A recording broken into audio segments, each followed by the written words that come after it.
प्रारब्ध के सभी दर्शकों को हमारा नमस्कार। और आज हमारे साथ हैं श्री पुष्कर अवस्थी जी, हमारे प्रारब्ध डॉट इन ई मैगजीन के एडिटर फाउंडर। और सर, बहुत बहुत स्वागत आपका इस चर्चा में। नमस्कार जी। दर्शकों, आज हमारा जो सबसे ज्यादा इम्पोर्टेंट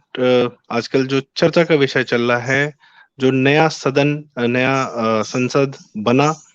उसमें जो सबसे पहला बिल मोदी जी द्वारा प्रस्तुत किया गया और जिसके बारे में पहले मोदी जी ने मीडिया को भी ये कहा था कि हो सकता है ये संसद सत्र समय काल के हिसाब से छोटा है पर ऐतिहासिक रूप से बहुत बड़ा होगा। और उसमें सबसे पहले जो बिल प्रस्तुत किया गया वो रहा वुमेन रिजर्वेशन बिल। संसद में और विधानसभाओं में वो औरतों की भागीदारी के लिए, स्त्रियों की भागीदारी के लिए 33% मिनिमम रिजर्वेशन किया जा रहा है। ये कितनी बड़ी बात है, क्योंकि अक्सर जो मीडिया में हम चर्चा सुन रहे हैं वो ये देख रहे हैं कि मीडिया में ये हो रहा है कि क्रेडिट कौन लेना चाहता है। सोनिया गांधी स्वयं उतर के आई क्रेडिट लेने के लिए, और शायद इस वजह से भी इम्पोर्टेंट है। पर मैं दादा से जानना चाहूंगा, दादा ये कितनी बड़ी बात है? मतलब आम जनता को लग रहा है कि नहीं ठीक है, एक बिल ही तो है, एक नॉर्मल, दे मे बी शायद आम जनता expected something much bigger, surprising element, something like that, but how big is it? Sandeep, सबसे पहले तो ये हमको समझना पड़ेगा कि जनता में जो तुमने कहा कि एक उदासीनता है या ना, जो है उसमें कोई बहुत ज्यादा जो है प्रतिक्रिया के रूप में जो है बहुत ज्यादा नहीं स्पष्ट प्रतिक्रिया दिख रही है। उसका शायद कारण ये है कि जब विशेष सत्र बुलाया गया था और जिस तरीके से बात सामने आ रही थी कि इसलिए क्यों आए और 5 दिन का है और इसमें क्या क्या होगा, उसमें क्या सरप्राइज एलिमेंट मोदी जी का क्या होगा कुछ, क्योंकि भारतीय जनता जो है अब आदी हो चुकी इस चीज की कि जो है प्रधानमंत्री नरेंद्र मोदी जी जब कुछ करते हैं तो एक कुछ विशेष जो क्या अनथिंकेबल होता है, उनका बॉक्स होता है, वो चीज लेके आते हैं। मैं समझता हूँ कि महिला आरक्षण बिल के आने की शुरुआत थी जब ये कयास लगाया जा रहा था कि नए पार्लियामेंट में जो है क्या क्या बिल आएंगे, किस किस की संभावना है, क्या क्या कर सकती है सरकार। तो उसमें जो है महिला आरक्षण बिल का भी आया था। और इसी पे जो है एक वार्ता के दौरान अवनीश और रंजन त्रिपाठी थे, तो मैंने ये कहा था कि महिला आरक्षण बिल जो है के आने की बड़ी संभावना है। एक तो ये था कि महिला आरक्षण बिल पहले भी आया था, राज्यसभा में पास हुआ था, इसके बाद कई बार प्रयास किया गया, अलग अलग देवेगौड़ा जी, अटल बिहारी वाजपेयी, आखिरी रूप से यूपीए के उसमें भी जो है लाया गया। लेकिन जब भी आया तब लाने के लिए लाया गया, ये सरकारों द्वारा ये दिखाने के लिए कि हम जो है इसके महिलाओं के सशक्तिकरण या महिलाओं के आरक्षण के प्रति बहुत गंभीर है, हम चाहते हैं। लेकिन क्योंकि उनके साथ नंबर नहीं होते पास कराने वाले, और क्षेत्रीय दल विशेषता जो हमारे यहाँ राष्ट्रीय जनता दल और समाजवादी पार्टी, मुलायम सिंह और यादव और लालू यादव दोनों ही पूरे उस कालखंड में बहुत ताकत थी और उनसे सरकार उनके साथ थी, और बिना उनके सहयोग के, बिना उनके समर्थन के महिला आरक्षण पर नहीं पास हो सकता था। उसके बाद में लोग लाते रहे, तो मतलब बेसिकली वो एक ब्राउनी पॉइंट्स के लिए था। जो लाता था, जो सरकार लाती थी, उसको भी मालूम था कि ये पास नहीं होगा, तो इसलिए उसका कोई सीरियस इफेक्ट नहीं था। जब इस बार जो है मोदी जी द्वारा लाने का अर्थ ये होता है कि ये मान के चला जा रहा है कि जो भी डिस्कशन होगा, लेकिन जो है सरकार इस नियत से लेके आई कि इस आरक्षण बिल को पास कराना है। उनके पास लोकसभा में नंबर है, राज्यसभा नंबर कर लेंगे वो, तो इसलिए जो है क्रेडिट लेने की बात भी की जा रही है। तो वस्तुतः दूसरा ये था कि पहले ये कयास लगाया जा रहा था कि ये बिल आएगा तो 2024 के चुनाव पे इफेक्ट करेगा, लेकिन जितनी बात सामने आई है कि ये जो है भविष्य का विधायक है, इसमें जो आरक्षण बिल आया है ये डिलिमिटेशन के साथ जोड़ा गया है। जैसे जैसे बढ़ती जाएंगी वैसे वैसे जो है इसको लागू करते जाएंगे और 15 साल की इसकी शेल्फ लाइफ है। 15 साल के बाद जो है इसको यदि इस आरक्षण को चाहेगी तो सदन जो है उसको एक्सटेंशन दे सकता है। इसलिए क्योंकि ये जो इतना यदि कट ऑफ डेट होती कि 24 से में आएगा ये तो प्रतिक्रिया दूसरी होती, लेकिन अब ये है 24 के चुनाव पे इससे फर्क नहीं पड़ेगा, लेकिन ये जनता सोचती है। लेकिन इसका असर 24 भले ये महिला आरक्षण बिल भले 2024 के चुनाव में लागू नहीं होगा, लेकिन वस्तुतः ये भारत की 50% जनता जो महिला है उसके वोट को प्रभावित करेगी और इसीलिए कांग्रेस जो है आगे चल के जो है क्रेडिट लेना चाहती है, लेकिन वो क्रेडिट उसको ना मिल रहा है और ना ही जो है चुनाव में उसकी कोई परिणति आती हुई दिखती है। इसमें बेसिकली 2 दिन निकल चुके हैं 5 दिन के सत्र में, 3 दिन का सत्र है, कल प्रस्तुत हो चुका है। अब जो है बहस जो है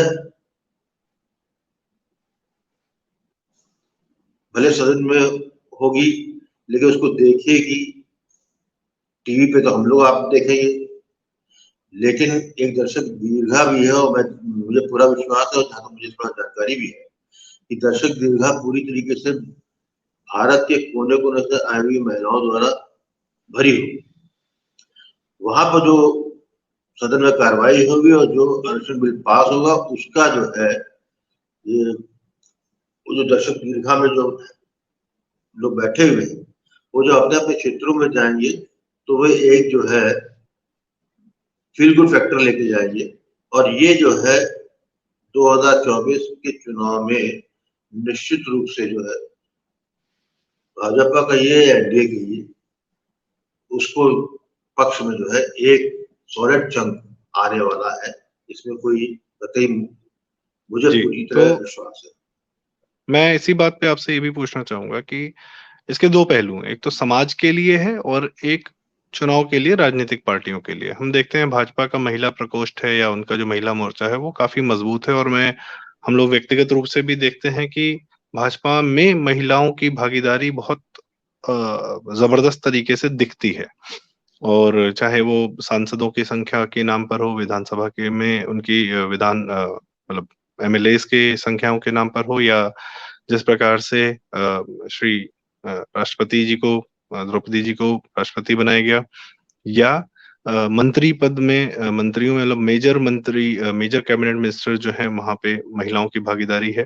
plus number of women MP सबसे ज्यादा बीजेपी में है, नंबर ऑफ वुमेन एमएलए सबसे ज्यादा बीजेपी में है। और अगर उसी के हम पैरेलल देखें तो हमारी जो रीजनल पार्टीज हैं उनमें बहुत कम रिप्रेजेंटेशन है और नंबर्स की ही बात नहीं, उनकी मानसिकता में भी, जैसे राजद और लालू के राजद ने तो बकायदा 2010 में ये बिल फाड़ा था। और भाई किसी भी राजनीतिक पार्टी में यदि कोई महिला प्रकोष्ठ या महिला मोर्चा सरवाइव करेगा या थ्राइव करेगा तो उसका एक उस पार्टी के लोगों की मानसिकता का भी वो परिचायक है। भाई ऐसे जहां गुंडे बाहुबली और इस तरीके के घटिया लोग जहां पे वहां के राजनीतिक तंत्र को इन क्षेत्रीय पार्टियों के ज्यादा उनका वर्चस्व रहता है, जहां मुलायम सिंह यादव जैसे लोग ये कह देते हैं लड़के गलती हो जाती है,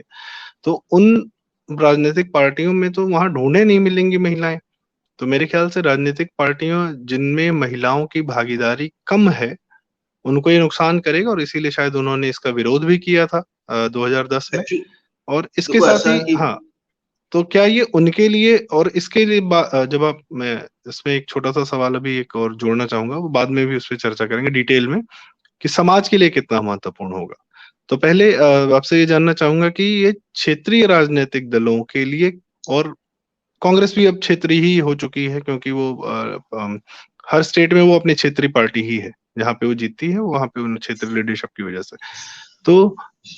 वहां पे क्षेत्रीय दलों में और राज्यों में पर्टिकुलरली इसका कितना असर देखने को मिलेगा राजनीतिक दलों के अंदर? तो कुछ ज्यादातर जो है जो क्षेत्रीय पार्टी है ये जो है पैट्रियार्कल बेस पे है और वहां पर उन्हीं का प्रभुत्व रहता है। और इस आरक्षण के बिल आने से जो सबसे ज्यादा नुकसान होने वाला है वो क्षेत्रीय पार्टियों को ही होने वाला है, क्योंकि उनकी मूलभूत जो है या तो किसी व्यक्ति विशेष या परिवार विशेष पे जो है केंद्रित ये क्षेत्रीय दल होते हैं, इसलिए परिवारवाद से आगे निकल नहीं पाते। जहां पर जैसे बसपा ऐसी पार्टी है जहाँ की नेत्री जो है स्वयं महिला है मायावती जी, लेकिन उसके बाद भी उनके बसपा दल में भी उनको जो है महिला प्रत्याशी के लिए दिक्कत है। ये शायद आपको लोकसभा में उतना न समझ देखेगा, लेकिन विधानसभा में जो ये जब ये लागू होगा विधानसभा चुनाव में, तब ये निश्चित रूप से क्षेत्रीय दलों के लिए एक भारी काम है। किस तरीके से कम अंतराल में अपनी महिला राजनीतिक जो है कार्यकर्ता है उनको आगे पुश करने का, क्योंकि अल्टीमेटली उनको करना ही पड़ता है। यहाँ पर डेफिनेटली बीजेपी को एक बहुत तगड़ा एडवांटेज है, क्योंकि बीजेपी मूलतः शुरू से ही जो है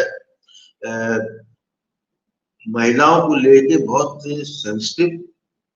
उनको आगे करना और उनकी प्रतिभा के अनुसार जो है, मतलब मेरी कोई प्रतिभा है तो महिला होना उसको निगेटिव पॉइंट कभी नहीं माना गया,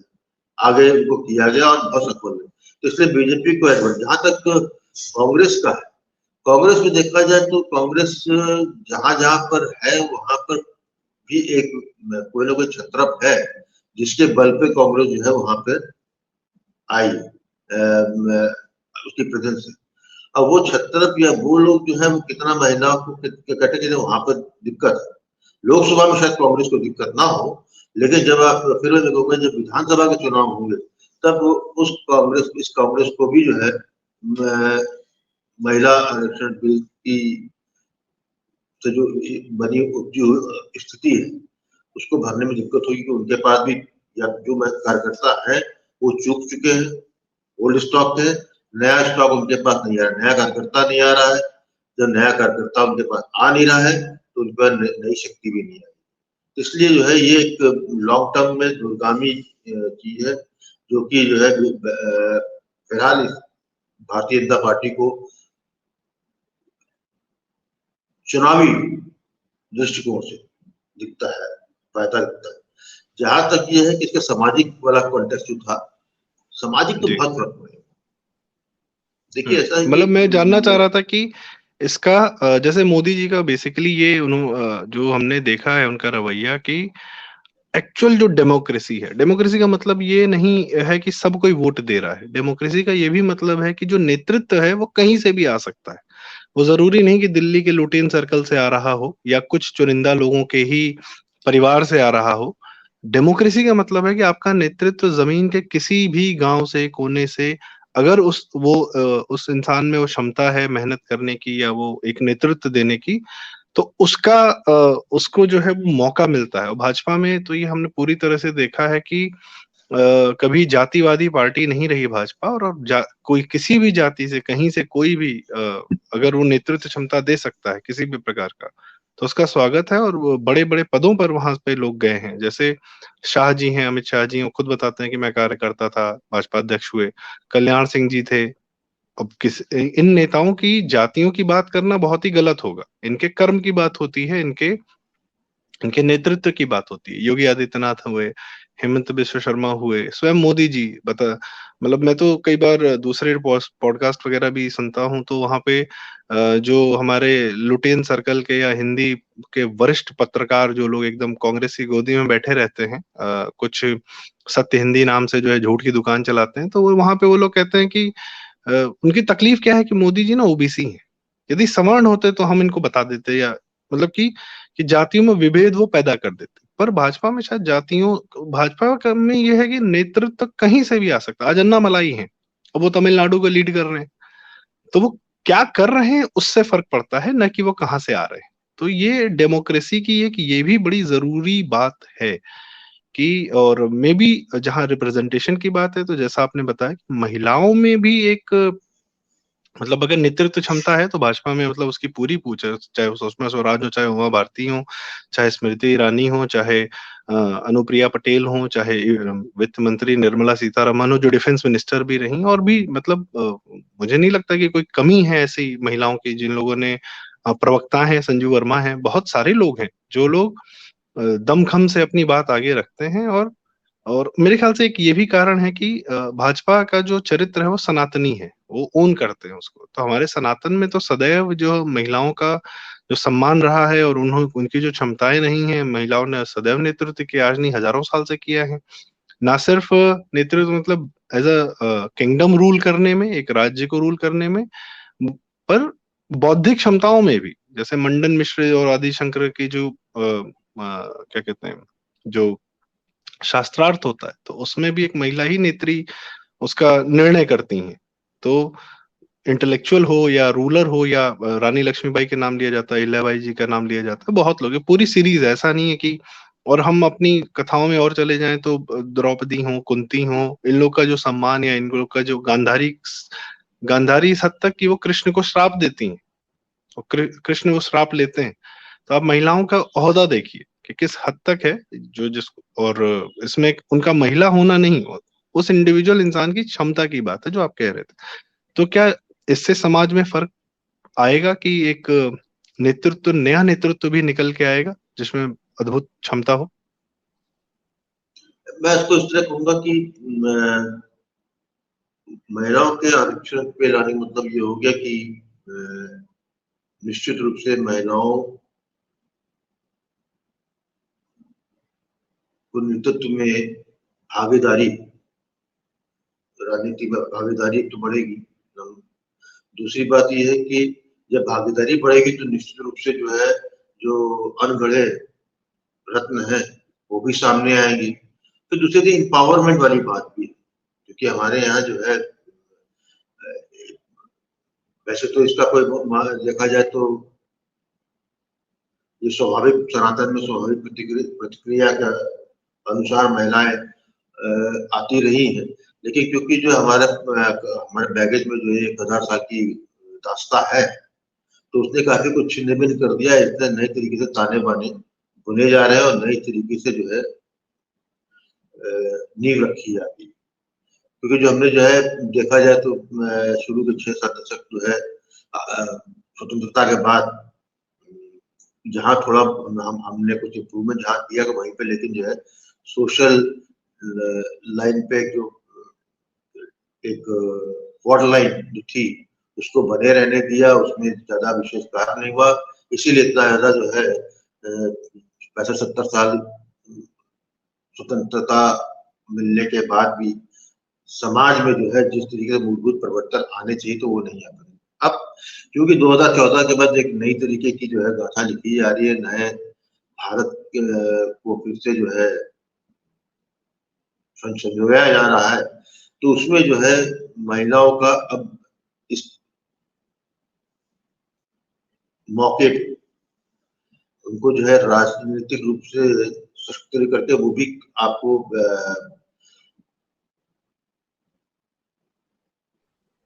केंद्र में हो, चाहे आपका जो है राज्य की विधानसभा, तो इसमें सामाजिक बदलाव आएगा। ये ऐसा नहीं है कि तुरंत होगा, लेकिन क्योंकि ये जो कुछ कार्य किए जा रहे हैं दूरगामी परिणामों के लिए काम किए जा रहे हैं। ये जो है 2047, 40, 50, 75 उस दृष्टि को देख के कार्य हो रहे हैं। तो इसलिए ये जो है ऐसे कार्य जो कि दशकों के बाद जो है सकारात्मक सशक्त परिणाम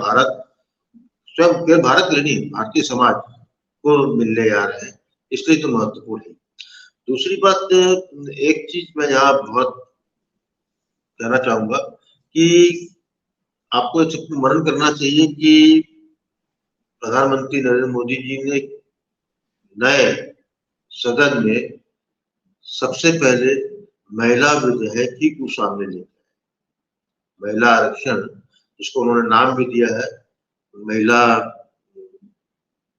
क्या उन्होंने को नाम भी दिया है, नारी शक्ति वंदन। नारी शक्ति वंदन। तो वंदन कर जो नारी शक्ति वंदन है, बहुत सोच के दिया गया है। देखिए, आपने ये देख लिया होगा पूरी प्रक्रिया जो हुई है, राइट फ्रॉम सदन की, जब इसकी नए भारतीय सदन की नींव रखने से लेके उसको बनाने और बनने में जो है हर तरीके से सनातन दृष्टि से पूरी तरीके से इसको ध्यान में रख के किया गया, चाहे उसका भूमि पूजन हो, चाहे उसका कह सकते हैं उसका जो है वास्तुकरण हो, या उसके अंदर जो भित्ति चित्र है, सब कुछ उसमें सनातन आस्था, सनातन परंपरा का पूरा ध्यान रखा है। मेरा मानना यह है कि जब जिस तरीके से उन्होंने पुराने फेयरवेल कहिए, पुराने ओल्ड पार्लियामेंट की जब उन्होंने फेयरवेल स्पीच दे रहे थे जिसमें 55 मिनट का उन्होंने भाषण दिया, सब अच्छाइयाँ जो था सब कुछ उन्होंने वहां पे बताया,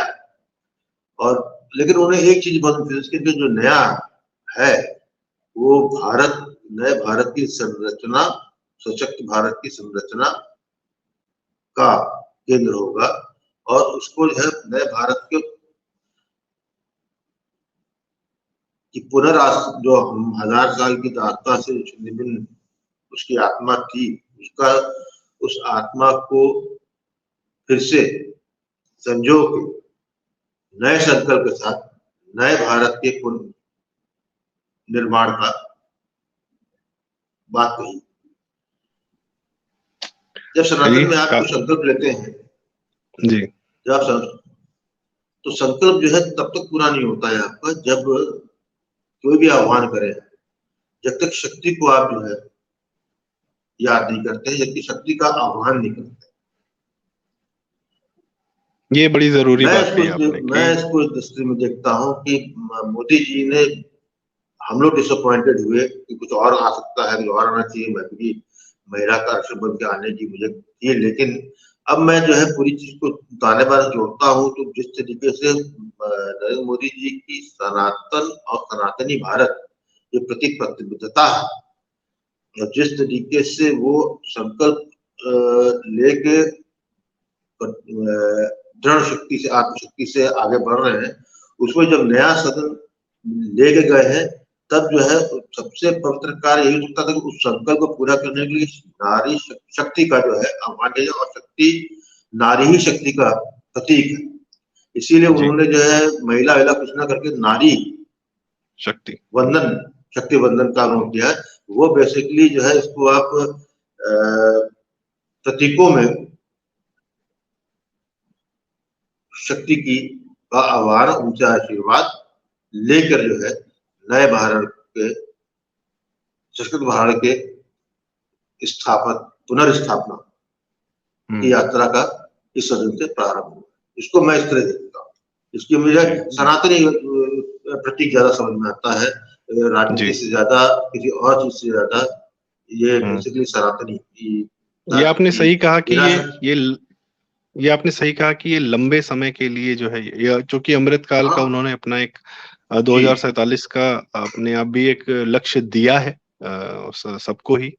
और ये अगर हम 25 साल के अगर लंबे टाइम फ्रेम में देखें तो ये बिल्कुल सटीक बैठता है कि ये भारत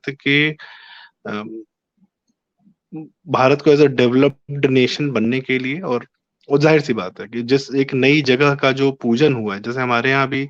किसी भी पूजन में नारी का बैठना और उनका कई काम, शुभ काम उन्हीं के हाथ से कराए जाते हैं। तो संसद भवन यदि नया बना है, जी, संसद भवन यदि नया बना है, तो वहां पे यदि सबसे पहला काम ही यह है कि हम नारी शक्ति वंदन कर रहे हैं, तो इससे बेहतर तो कुछ हो भी नहीं सकता। वंदन कर रहे हैं, आह्वान कर रहे हैं, उनको जो है हम जो है प्रकटे अवस्था में उसको जो है आह्वान कर रहे हैं, उनको आमंत्रित कर रहे हैं, और उनके जो है हम कहते हैं हम उसका अभिषेक कर रहे हैं। ये सब चीज उसके अंदर सम्मिलित है, ये भाव उसके पीछे है। सनातन में जो है जो प्रक्रिया है वो अलग चीज है, लेकिन सनातन में भावों का बड़ा ही सशक्त वो होता है। भाव इतने सशक्त होते हैं कि वो जो है आप उन्हीं भावों को जो है आप मंत्रों से आप जोड़ लिए जो आदमी तक। तो वो मुझे तो जो समझ में आया, जो मुझे अनुभूति हुई, वो अनुभूति यही है कि माँ भारती के उत्थान और प्रगति के लिए स्वयं जो है शक्ति को ही इन्वोक किया गया है, ताकि जो है बैलेंस बना रहे और इसमें जो है शुभ कार्य शीघ्र से विघ्न होते हैं। Thank you sir, thank you for these amazing remarks जो जनरली मेन स्ट्रीम मीडिया में जिस पे बात नहीं हो रही है। और यहाँ तो सब कुछ on the face of it लिया जाता है कि कौन क्रेडिट ले रहा है, कौन क्या कर रहा है, चुनाव से संबंधित है नहीं है।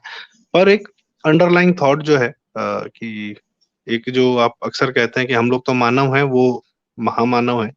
तो महामानव क्या सोच के क्या कर रहे हैं और किस हद तक जा रहे हैं, कितनी लंबी। मैं इसको रैप अप करना चाहूंगा दादा कि